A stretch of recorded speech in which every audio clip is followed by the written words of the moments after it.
So with that, the last thing I need to do is to introduce our chair of the day and hand over the meeting to Rob McGurk to further introduce our guest speaker. Thank you very much.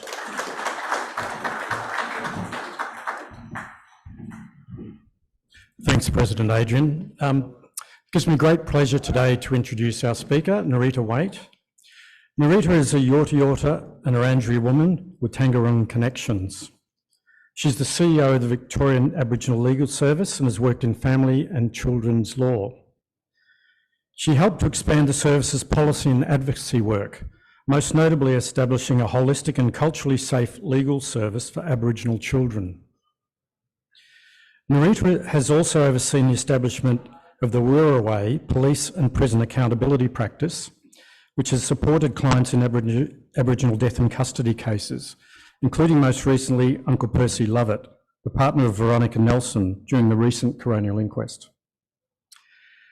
As a mother of 2 young boys, Nerita has a key motivation for her work to ensure that they grow up with strong connections to their culture and kin and in a world that is safe for Aboriginal people. Nerita previously appeared on the Indigenous Reconciliation breakout session for our Rotary Melbourne Peace Symposium in April 2021 as part of our 100-year anniversary celebrations. Nerita was on the panel with Ian Ham and Neville White, and I was the moderator for that session. So it's with great pleasure we have her back again. We can see her again here and look forward to hearing her talk today about Indigenous justice issues. Thanks, Nerita.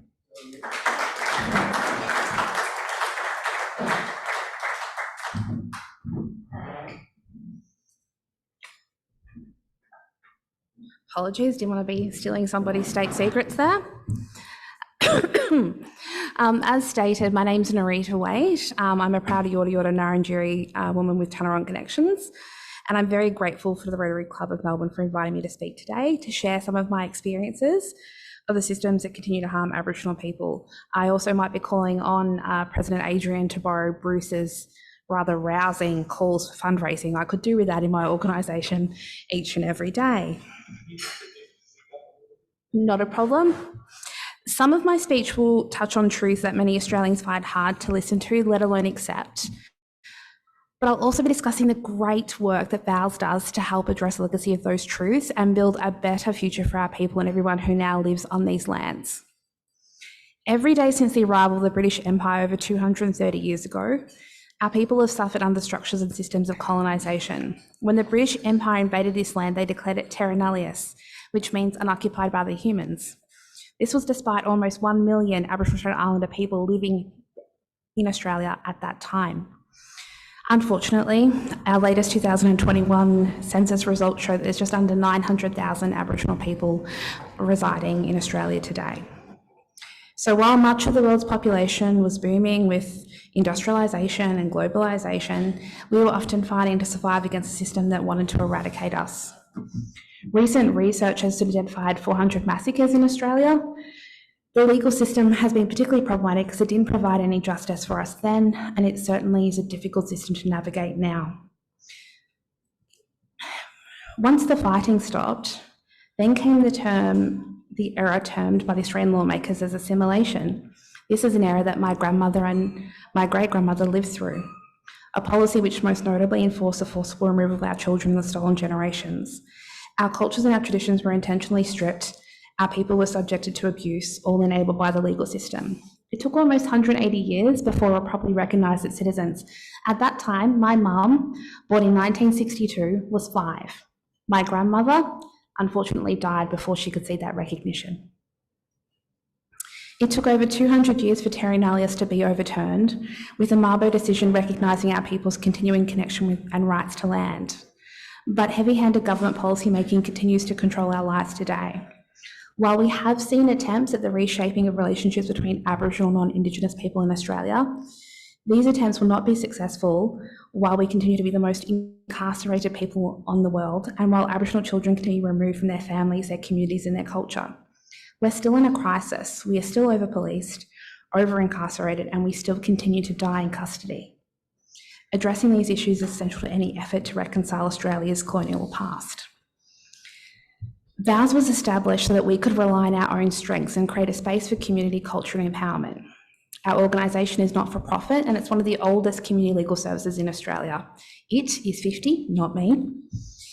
And self-determination is the core at VALS. That means that we have an all Aboriginal member base. All of our board of directors are Aboriginal. And they are the ones that work with the community to dictate what our services do, not just in the future, but each and every day. We've unfortunately always required help to deliver our services through funding because our communities often cannot afford to pay for legal services. We think that governments have a responsibility to properly fund Aboriginal legal services because they have created the circumstances that have necessitated our existence. We would like not to need to exist, but unfortunately we do. As an organisation, we are at our best when we are connected to community. We want to build our local office network so that we are more embedded in our communities to deliver the legal services our people deserve at the earliest point. It's also important because every Aboriginal community has different legal issues. Some are just struggling with issues like child protection. Some are struggling more with issues such as youth justice, so, graffiti, property offences, struggling to get children to stay at school because of issues such as racism, issues such as conflict within communities. They need those sorts of services. Others, of course, need their full suite offering. That means criminal law services, means family and child protection, means family violence intervention orders, but it also unfortunately means often our police accountability unit as well as our death in custody practice. Positively, we opened an office in Warrnambool last year, which my son was incredibly excited for because it meant he got to be in the car for 5 hours with his iPad. Not that I recommend such an action.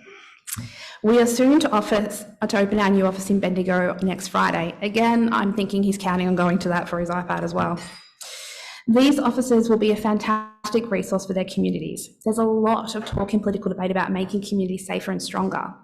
Often this is done through bids of $2 billion, which show little effect or positive moves in community safety. Our offices and our outcomes show that 97% of our clients are happy with our services. 97% of our clients feel as though we've helped them avoid a future contact with the criminal legal system, and many of them feel as though we've been able to educate them on their legal rights to avoid any other interaction with the legal system. Part of this is because we just don't do legal services. We do more than that. We have our community justice program. That's an all Aboriginal staff who work with community in various ways. The first instance is through our custodification service. That's a 24/7 program we run that when an Aboriginal person is arrested by police, we're notified and we're able to give those Aboriginal people access to legal services, but also ensure that we know what their health issues are, they've got appropriate health care, we can contact their family to tell them where they are, all of those essential things.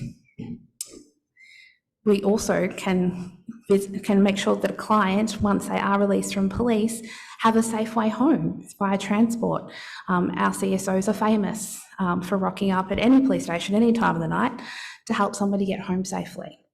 And then rocking up to make sure that they've got food in their fridge, that their children are safe, and that they feel as though they're empowered to move forward.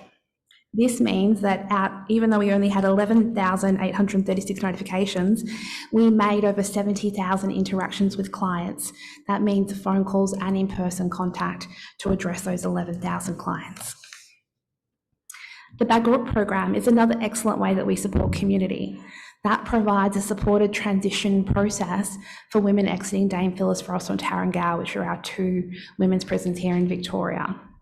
It means that they just don't leave prison with $10 on a Met card. Instead, they're provided with housing, they're provided with case management to address the issues that have led them to where they are today. And often, these women are victims of family violence, they're victims of coercive control. Many of the times they've been incarcerated because they continued to commit offences of desperation. That means shop steal. That means they're just trying to put food on the table, or often, unfortunately, they're being blamed for offences as a result of that family violence relationship. We're lucky to say that through that Bag Group program, we've been able to transition each and every Aboriginal woman to stable long-term housing. We've also been able to assist them to connect to their families, but most importantly, resume their caregiving responsibilities for their children and young people. And none of them have returned to the care of the state. We also have our Aboriginal families practice, which works with our community justice teams to ensure that the needs of Aboriginal families and children are met. This is hard work, it's not easy. We also, through our Wirraway Prison and Police Accountability practice, work on many police complaints and death in custody matters. This year, one of those matters, the tragic coronal inquest into the passing of Veronica Nelson, brought to society's attention the issues of systemic racism, prison healthcare, policing and bail laws, due to the dedication of Veronica's family and loved ones. I would like to say that's the only matter that we have, but we start another inquest next week, and the month after that, and the month after that, and the month after that. Too often, the outcomes of those inquests are not followed through with. So what we try to do, make our point of difference, is to make sure that we don't just cease our contact with the family after those findings and recommendations have been handed down. We work with those families to make sure those recommendations and findings are implemented, so we create a safer justice system for everyone. Talking of safety, bail reform. The current bail laws in Victoria are destroying lives, families and communities. The current laws were implemented in 2017-18 in reaction to some extreme cases which showed very poor decision making. In just a few short years, these laws have proved that hard cases make bad law. In Victoria, the Aboriginal imprisonment rate has almost doubled in the last 10 years, and about half of the prison population is on remand. Many of the 3,000 people being held on remand are unlikely to get a prison sentence if they are found guilty of the charges that have been laid against them. The current bail laws don't respect the right to the presumption of innocence. They work against that. They prove also that Victoria's justice system right now is focused on retribution rather than rehabilitation or community safety. Victoria's harmful bail laws have the most detrimental effect on Aboriginal and Torres Strait Islander women, who are often remanded for minor offences that, if found guilty, won't mean prison time for them. This has devastating impacts on Aboriginal families and communities, as women are often the primary caregivers. And I don't think this is new to women anywhere. The government has known that there's a significant problem with the Bail Act for years. They didn't ask, but we and many others in the sector told them time and time again. 2 weeks ago, the coroner delivered their findings into the passing of Veronica Nelson and stated that current bail laws are, quote, a complete unmitigated disaster. He was being kind. While the government has subsequently committed to reforming these bail laws, we can't wait around and let another Aboriginal person die in a police cell, nor anybody else. Many people won't know that whilst attention is paid to Veronica Nelson, there are two other women who died at DPSC. One was an Aboriginal woman by the name of Heather Calgarrett. Another was a non-Aboriginal woman who unfortunately died whilst in early labour. Her baby passed as well. We need to fix these laws. This might surprise many of you, but children are treated just like adults when it comes to the bail law system. It's a really unfair situation in contributing to the over-incarceration of Aboriginal children, and especially the trap of bail offences. That means, like in the case of a matter we dealt with last week, where a child in residential care was charged with offences relating to taking food from the fridge because he was hungry. He was charged with theft. Unfortunately, he was already on bail for offences relating to theft again of food. But because he committed this alleged theft, whilst he was already on bail, that means he got lifted to the exceptional circumstances test. Inevitably, they're held on remand and spend a long time there waiting for their court date due to court. It also disrupts their ability to engage in education, in therapeutic supports, ability to engage in culture, kin and community, and disrupts any hope of reunification. Another troubling aspect of our work is oversight and accountability. For the 520 Aboriginal and Torres Strait Islander people who have died in custody since the Royal Commission handed down its findings over 30 years ago, when I was 5, nobody's been held criminally liable, which is unacceptable. We work to put an end to the expansion of prisons in Victoria and a commitment to a target to reduce the prison population to 0. While we're walking to that future though, we still need to engage in mitigation. So we're pushing the Victorian Government to strengthen accountability and oversight, including through independent detention oversight, independent investigation of arrest in custody, and establishing independent, robust and culturally appropriate police and prison complaint systems. This will create a fairer system for everybody. 15 years ago this week, the Australian Parliament said sorry to the stolen generations. Sadly, the forcible removal of our children continues today. It's not distant history, but rather an ongoing crisis. We witness the impacts of the child protection system in all parts of our work. Lawyers in our family practice take on child protection matters, acting for both children and parents. Our criminal practice and specialist youth practice, Balit frequently act for crossover kids. Those are children who engage in both the child protection system as well as youth justice. Our specialist litigation practice, Wirraway, supports police complaints and litigation emerging from the mistreatment of Aboriginal children in the child protection system, and sadly, they also act into the deaths of children known to child protection. Many of the adult clients of our criminal practice have a history of involvement with and neglect by the child protection system during their youth. Our CJP programs frequently report families and children who are struggling to be fairly treated by child protection. In 2020-21, 10.9% of the Aboriginal children under 1 in Victoria were removed from their parents and placed in out-of-home care.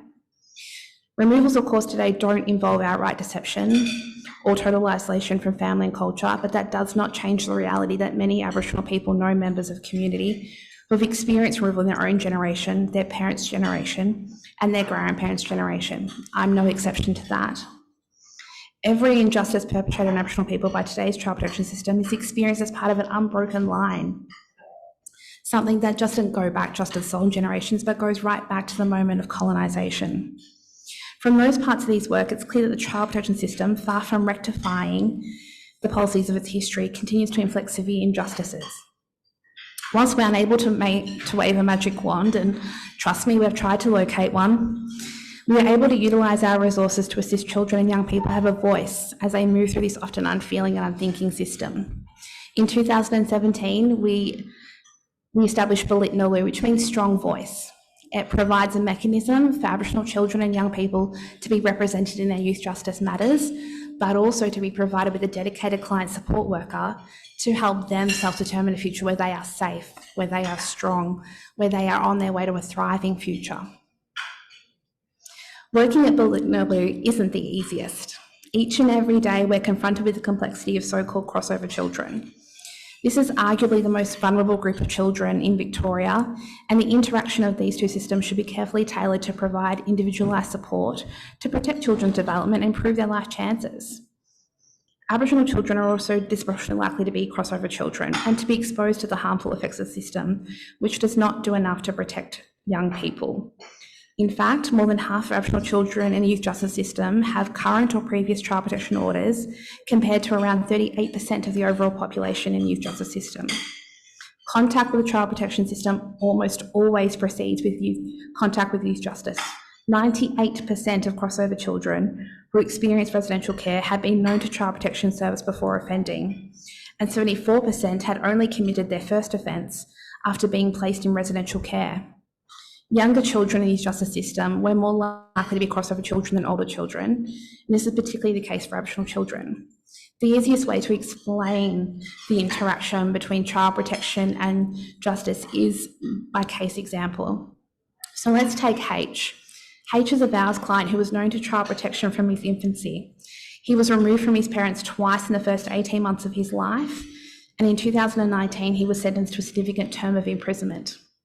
Tragically, despite the government having oversight of H's upbringing for his entire childhood, he lived in an environment of emotional abuse, physical neglect and domestic violence for the first 3 years of his life. He was in foster care and had no contact with his father and only sporadic contact with his mother. H's experience of the child protection system was on itself a major source of trauma, in his own words. He said that he lived with one foster carer from his removal aged 3 until adulthood, and at least he had a roof over his head and access to food, even though nobody cared. He said that he continued to suffer from the effects of his traumatic childhood, and this played out at school, where he would present with anger and behavioural difficulties. He would often run away from his home on several occasions and would often go out sleeping rough, That means sleeping on the streets, for those that don't know. Unfortunately, he began using alcohol and drugs at age 13. His substance use steadily became worse and worse and had mental health effects like psychotic episodes and intrusive paranoid thoughts. He left his foster home for the last time at 19. He became homeless. He said that he never received the active guidance of a good parent. He doesn't know what a good parent looks like. He's not sure they exist. Certain behaviour was forbidden without the kind of explanation that allowed him to understand independent living. He found himself exiting care not knowing how to cook or shop for food or how to find or hold a job. A worker who was meant to submit an application for housing for H never did so. By the time he left care, he said that he had no idea what services were available to him and would likely have struggled to engage with them given his previous experience. His severe personality disorder was only diagnosed by expert witnesses far too late at his sentencing hearing. He had previously been admitted to hospital in relation to drug-induced psychotic episodes as a child, but still, no treatment was provided. After 18 years in the child protection system, H exited into the homelessness with an undiagnosed severe personality disorder, unaddressed substance abuse issues, and significant unresolved trauma from his childhood, which led him right to the doors of the prison. Cases such as this highlight why crossover between these two systems is to be expected, since the traumatic circumstances which bring children to the attention of child protection often go unaddressed and untreated. At the moment on our books, we have a number of children in residential care who are being criminalised for self-harm attempts.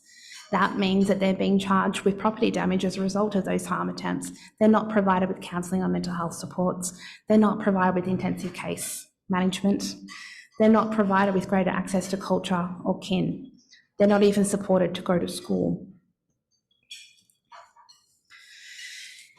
Unfortunately, care providers in the state not acting as if they are parents is common, and certainly the Commission for Children and Young People has documented these cases. The Sentencing Advisory Council has also noted that police are often called more than they would be by parents because of things that ordinarily they would expect them to deal with, which indicate to them that many staff do not have the skills, training or temperament to care for highly vulnerable children whose behaviour patterns cannot be easily changed after one or two incidences. And with a lifetime of trauma and abuse, how can you expect them to? Working with vulnerable and traumatised children with complex needs requires extensive training and qualifications, and on-the-job training is not adequate as prayer staff for that type of work. At present, these staff are underqualified, under-supported. They're also underpaid, which means often they're not supported to go and increase their qualifications, which would then increase their worth. Because of this, we see high turnover, which means that kids don't actually have a constant worker or a constant therapist or a constant foster carer. They're constantly interchange. While inappropriate calls to police by care providers are a major part of the problem, police could also do better. Call-outs to residential care units are handled by local police stations, and their competence in handling these calls is variable at best. Section 3.5 of the Children, Youth and Families Act establishes a presumption that police should proceed by summons rather than arrest when dealing with children. But at some stations, that presumption is forgotten. Youth support officers, often enough, have no knowledge of children's cases or engagement with charges laid against them, and an inability to follow up. As a result, police involvement with children in residential care can often escalate the situation rather than helping to manage it. Police efforts at de-escalation are frequently very limited, and officers will rapidly move from a brief attempt at de-escalation to making an arrest. This is particularly true when we're dealing with self-harm. The experience of Aboriginal children served by VALS lawyers include police attending a residential care unit several hours after a call, by which time the situation had de-escalated and there was no ongoing risk. Police still persisted and made arrest. Police making arrests solely for charges that are preceded by policing, such as resisting arrests. Use of extreme and excessive force when making arrests, including placing children in chokeholds and taking them to the ground. Attending police officers using degrading language towards children, given their circumstances of being in care and being Black. The experience of VALS as lawyers is that charges relating to underlying behaviour, such as property damage, which led to police being called, are almost always dropped. The only charges which proceed are those such as resisting arrest. Many of these charges could be avoided by more appropriate police conduct when called to residential care. In February 2020, the Victorian Government acknowledged this issue and published its framework to reduce criminalisation of young people in residential care. This is a positive document which establishes principles for avoiding criminalisation of children in care. Its implementation has been lacking. VALS continues to see children being policed and charged because their behaviour in residential care is criminalised. There is no regional implementation of this plan. There is no statewide implementation of this plan. There is no oversight. Despite the fact that this framework includes decision-making guides for residential care workers, which provides police response can only be considered after other de-escalation strategies have been attempted, and that a police response is appropriate, given it could lead to a substantial risk of harm, this is still not well understood. And children are still having police called on them. Last week was taking milk from a fridge, the week before was food, and the weeks prior have largely been around self-harm. I thought to take you through the case study of R.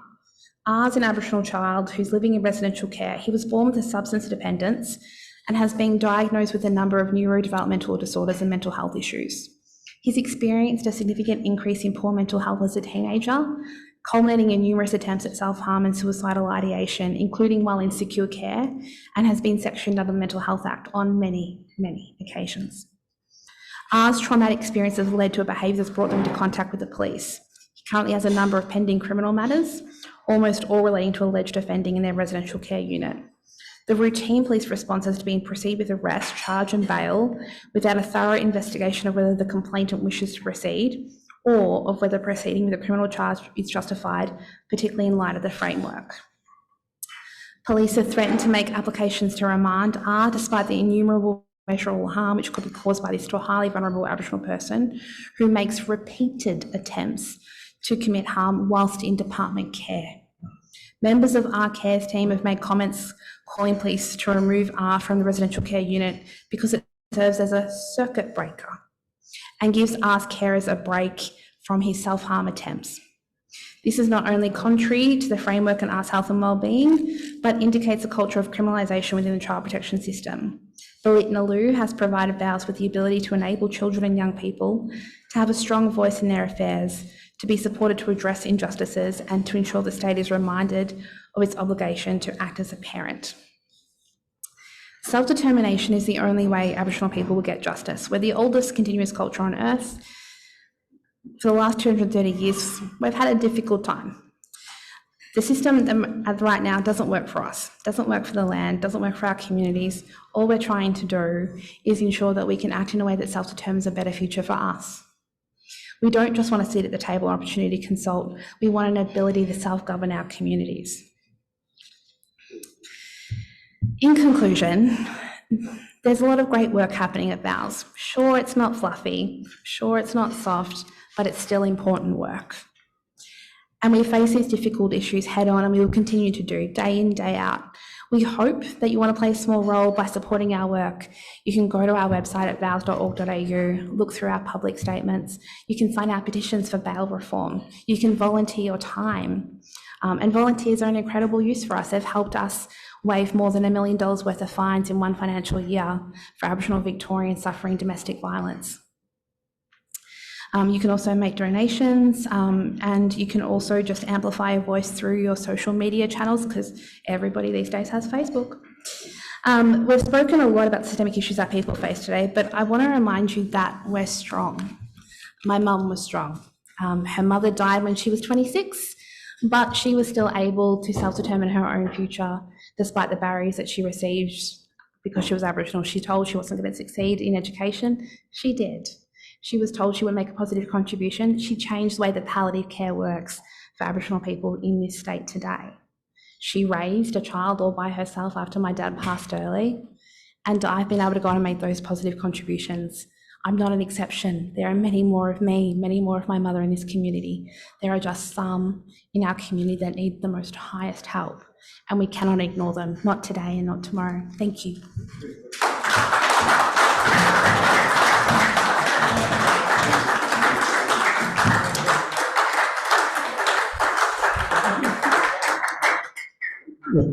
Thanks very much, Nerita. That's a lot to absorb and some very harrowing stories there, of course. So I must say credit to you and the people at the Aboriginal Legal Service who continue that work. We've probably only got time for a couple of quick questions. So was anyone... Colin. Sorry, Colin. Yeah. May not be quick.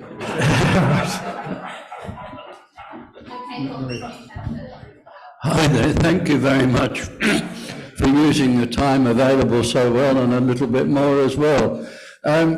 You spoke of how there is a disproportionately large number of Indigenous people incarcerated.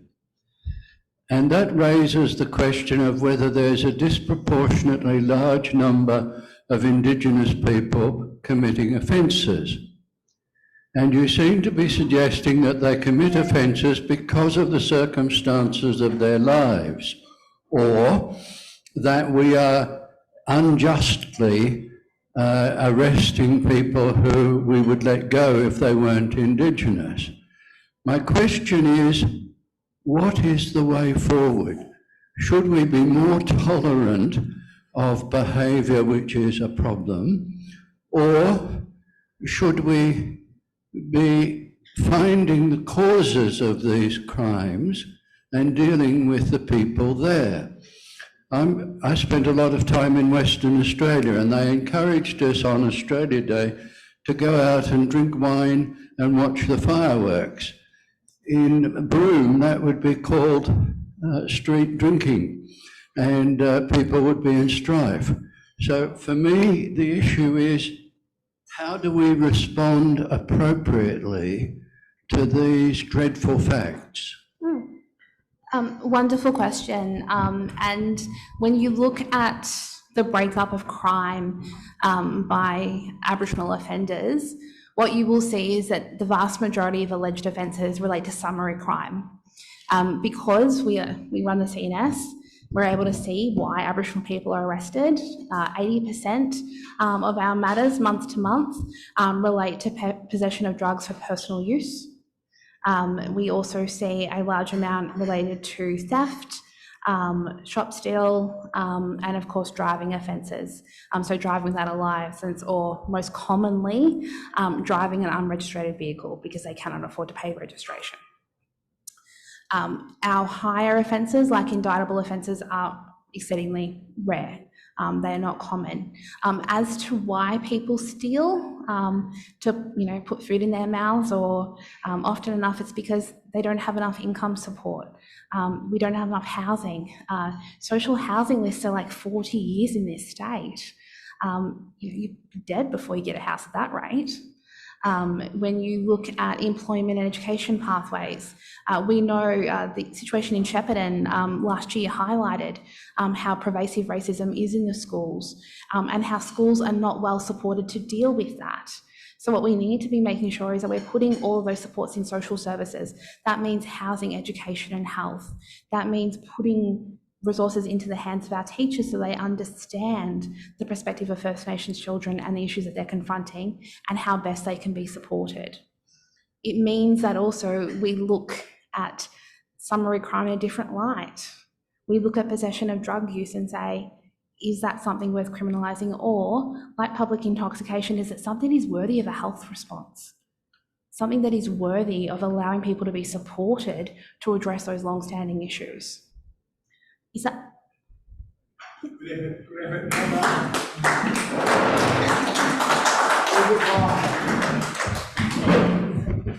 Thanks very much, Nerita. It's a very complex question. It's going to be a topic of discussion over the coming months, of course, with the voice and the referendum and everything. So there'll be plenty of publicity about it, I'm sure, and lots of debate. Thank you very much for coming. We have a small presentation here, which includes a book, I believe, and a pair of socks.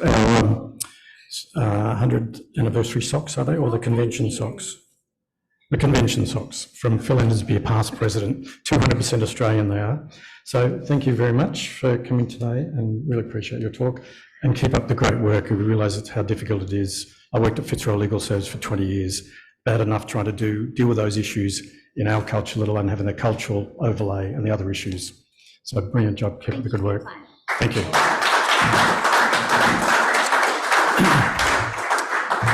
So finally, just thank you all for attending, and thanks also to LMC, past President Peter Dakin, and for reflection from Ruth Carlos Martinez. Next week's guest is Kieran O'Toole, who's Department Director from the Asia Pacific Conciliation Resources, and he's talking about climate change and conflict risks, which is a very relevant topic again in today's environment with all of the increasing world conflict we're seeing at present.